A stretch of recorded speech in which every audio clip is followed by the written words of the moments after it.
Good morning to all of you. बच्चों, आज हम 11th क्लास के पॉलिटिकल साइंस की बुक भारतीय राज्य व्यवस्था में अध्याय 2 भारतीय संविधान में अधिकार को पढ़ेंगे। भारतीय संविधान द्वारा नागरिकों को कुछ मूल अधिकार दिए गए हैं जिनके बारे में हम विस्तार पूर्वक चर्चा करेंगे। आइए सबसे पहले हम इस अध्याय में हम क्या क्या पढ़ेंगे उसके बारे में चर्चा करेंगे। जैसे कि पिछले अध्याय में मैंने आपको भारतीय संविधान के बारे में बताया था कि संविधान वह दस्तावेज है जिसमें कुछ नियम और कानून होते हैं जिससे किसी देश की शासन व्यवस्था को चलाया जाता है। संविधान के अंदर ही अनुच्छेद 12 से 35 में मूल अधिकार दिए गए हैं जो 6 प्रकार के हैं। उन मूल अधिकारों को ही हम इस अध्याय में आज विस्तारपूर्वक पढ़ेंगे कि भारतीय संविधान द्वारा हमें कौन कौन से मूल अधिकार दिए गए हैं, उन अधिकारोों को किस प्रकार सुरक्षित रखा जा सकता है, उन अधिकारों की व्याख्या तथा सुरक्षा करने में न्यायालय की क्या भूमिका रही है, मौलिक अधिकारों और राज्य के नीति तत्वों में क्या फ़र्क है, आदि बातों पर हम आज चर्चा करेंगे। तो आज हम सबसे पहले मूल अधिकारों को पढ़ेंगे। आइए सबसे पहले हम जान लेते हैं कि मूल अधिकार कहते किसको हैं। मौलिक अधिकारों को पढ़ने से पूर्व हम मौलिक अधिकार कहते किसे हैं इसके बारे में जान लेते हैं कि मौलिक अधिकार कहते किसे हैं। मौलिक अधिकार उन अधिकारों को कहा जाता है जो व्यक्ति के जीवन के लिए मौलिक होने के कारण संविधान द्वारा नागरिकों को प्रदान किए जाते हैं, जिनमें राज्य द्वारा हस्तक्षेप नहीं किया जा सकता है। तो पहली परिभाषा हमने देखा कि मौलिक अधिकार वे अधिकार होते हैं जो व्यक्ति के जीवन के लिए मौलिक होने के कारण संविधान द्वारा प्रदान किए जाते हैं और राज्य द्वारा उसमें कोई हस्तक्षेप नहीं किया जा सकता है।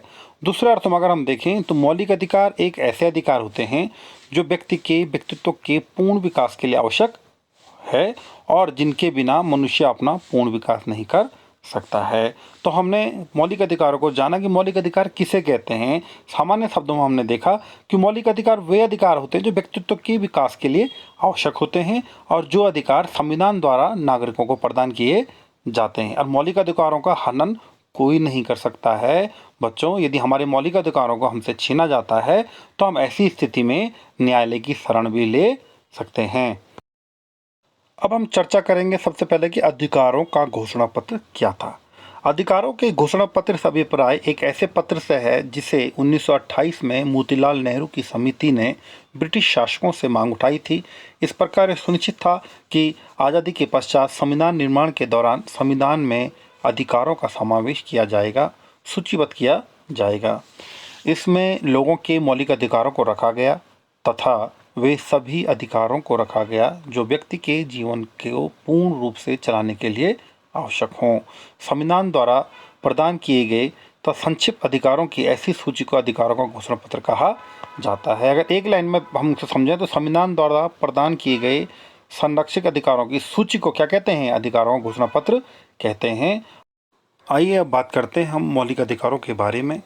भारतीय संविधान के भाग 3 अनुच्छेद 12 से 35 में मौलिक अधिकारों के संबंध में प्रावधान किया गया है। वर्तमान में नागरिकों को 6 मूल अधिकार प्राप्त हैं जो निम्न प्रकार से हैं।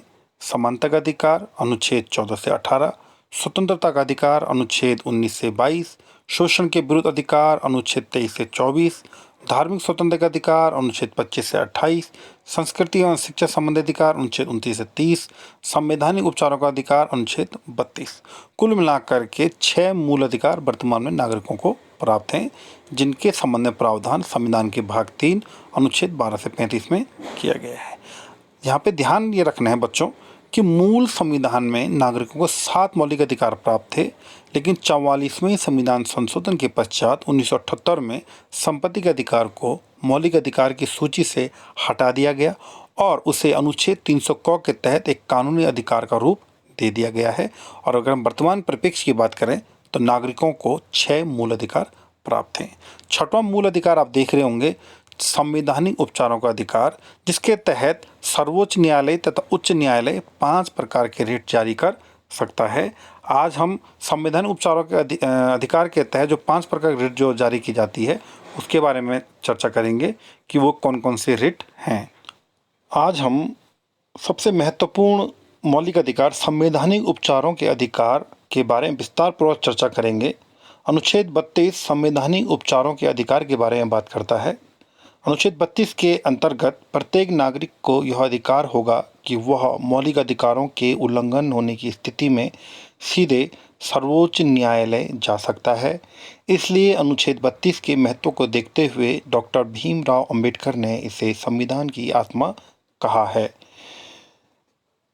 इस अधिकार के अंतर्गत उपरोक्त 5 मौलिक अधिकारों में से किसी भी मौलिक अधिकार के हनन होने की स्थिति में सर्वोच्च न्यायालय अनुच्छेद 32 के अंतर्गत निम्न 5 रिटों में से कोई एक या एक से अधिक रिट जारी कर सकेगा। पहली जो रिट है वो है बंदी प्रत्यक्षीकरण। इसका अर्थ है कि बंदी बनाए गए व्यक्ति को प्रत्यक्ष रूप से प्रस्तुत किया जाए। यदि किसी व्यक्ति को असंवैधानिक तरीके से बंदी बनाया गया हो तो सर्वोच्च न्यायालय यह रिट जारी कर सकेगा कि उक्त को न्यायालय के समक्ष प्राधिकारी के समक्ष प्रस्तुत किया जाए। यदि उक्त व्यक्ति को असंवैधानिक रूप से गिरफ्तार किया गया होगा तो न्यायालय उसे रिहा करने का आदेश दे सकता है। तो हमने देखा कि संवैधानिक उपचारों का जो अधिकार है इसे संविधान की आत्मा भी कहा जाता है। भीमराव अम्बेडकर ने संविधान की आत्मा कहा इसे। फिर हमने देखा कि इसके तहत नागरिकों को यह अधिकार होगा कि वह अपने अधिकारों का हनन होने पर, मौलिक अधिकार हनन होने पर वह न्यायालय की शरण ले सकता है। अनुच्छेद 32 के तहत सर्वोच्च न्यायालय और अनुच्छेद 226 के तहत उच्च न्यायालय 5 प्रकार की रिट जारी कर सकता है, जिसमें पहली जो रिट है वो थी बंदी प्रत्यक्षीकरण, जिसमें कि आपने देखा कि किसी भी ऐसे व्यक्ति को जिस अवैध रूप से बंदी बनाया जाता है तो न्यायालय उस व्यक्ति को अपने सम्मुख प्रस्तुत होने का आदेश जारी कर सकता है और यह देखेगा कि यदि उसे असंवैधानिक रूप से बंदी बनाया गया होगा तो उसे रिहा करने का आदेश दे सकता है। अगली रिट अगर हम देखें तो वह है परमादेश। यह आदेश तब जारी किया जाता है जब न्यायालय को लगता है कि कोई सार्वजनिक पदाधिकारी अपने कानूनी और संवैधानिक दायित्वों का पालन नहीं कर रहा है और इससे किसी व्यक्ति का मौलिक अधिकार प्रभावित हो रहा है।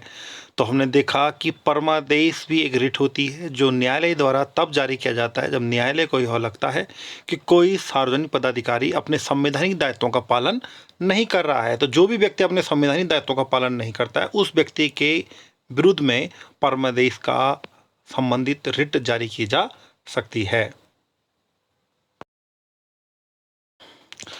अगली महत्वपूर्ण और तीसरी रिट होती है निषेधादेश। जब कोई निचली अदालत अपने अधिकार क्षेत्र का अतिक्रमण करके किसी मुकदमे की सुनवाई करती है तो ऊपर की अदालतें, उच्च न्यायालय या सर्वोच्च न्यायालय उससे ऐसा करने से रोकने के लिए निषेधादेश जारी कर सकता है।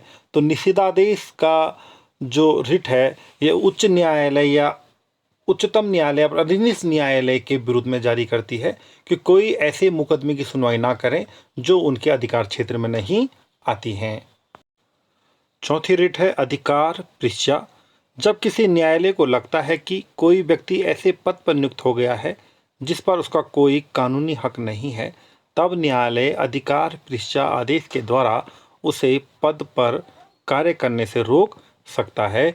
अधिकार परीक्षा का शाब्दिक अर्थ आप ये समझेंगे बच्चों, यदि कोई व्यक्ति किसी पद पे आसीन है, कोई पद पे बैठा हुआ है और यदि वह उस पद का संवैधानिक अधिकार नहीं रखता है उस पद में बैठने का तो उस व्यक्ति के विरुद्ध में अधिकार परीक्षा लेख या रिट जारी करने के पश्चात उसे पद से हटाया जा सकता है। पांचवी रिट है उत्प्रेषण रिट। जब कोई निचली अदालत या सरकारी अधिकारी बिना अधिकार के कोई कार्य करता है तो न्यायालय उसके समक्ष विचाराधीन मामलों को उससे लेकर उत्प्रेषण द्वारा उसे ऊपर की अदालत या अधिकारियों को हस्तांतरित कर देता है। यहाँ पे आप समझने वाली बात यह है बच्चों कि यहाँ पे क्या होता है कि कई बार क्या होता है कि कुछ मामले ऐसे होते हैं लंबित पड़ जाते हैं निचली अदालतों में या अधिकारियों के पास। तो लंबित पड़े मामलों को अपने अधीनस्थ या उच्च अदालतों हस्तांतरित करने के लिए उत्प्रेषण रिट जारी की जाती है ताकि उन मामलों का निस्तारण किया जा सके। तो आपने देखा कि हमारे मौलिक अधिकारों के हनन होने की स्थिति पे सर्वोच्च न्यायालय तथा उच्च न्यायालय 5 प्रकार के रिट जारी करता है जो मैंने आपको बताया: बंदी प्रत्यक्षीकरण, परमादेश, प्रतिषेध लेख, उत्प्रेषण और अधिकार परीक्षा। एग्जाम में अगर पूछ लिया जाएगा ये कि कितने प्रकार रिट जारी करते हैं तो आप उपरोक्त 5 प्रकार के रिट को लिखेंगे जो मैंने आपको बताई हैं। धन्यवाद।